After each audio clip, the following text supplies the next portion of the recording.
The BRICS Summit is underway in Brazil's Rio de Janeiro with concerns of global south and calls for multipolar world. BRICS has managed to put a united front on several issues. The grouping also strongly condemned the Pahalgam terror attack, rejecting double standards in countering terrorism. Indian Prime Minister Narendra Modi took the stage at BRICS, where he touched upon issues ranging from terrorism to reforms in global multilateral institutions. He called terrorism the greatest threat facing humanity, while rooting for greater representation for global south in multilateral institutions. Now, during the BRICS session on peace and security, Prime Minister Narendra Modi referred to the April 22nd Pahalgam terror attack as a cowardly strike on India's soul and a crime against all humanity. PM Modi urged that condemnation on terrorism must be a principle and not a matter of convenience.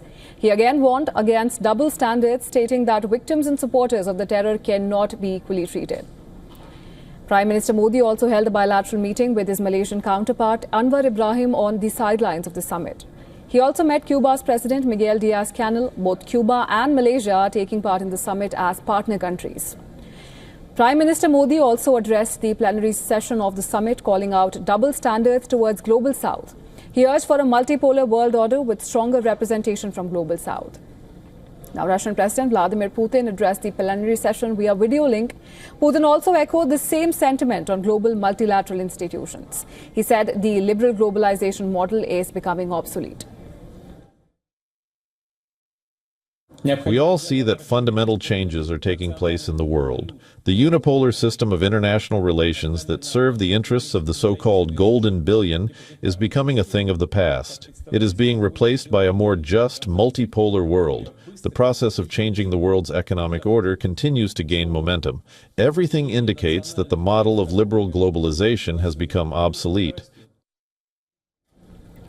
BRICS issued a strong declaration after leaders meet. It condemned the deadly Pahalgam terror attack and Israel-US's military strikes against Iran. They also called for an unconditional ceasefire in Gaza and expressed serious concerns over President Trump's new tariff policies.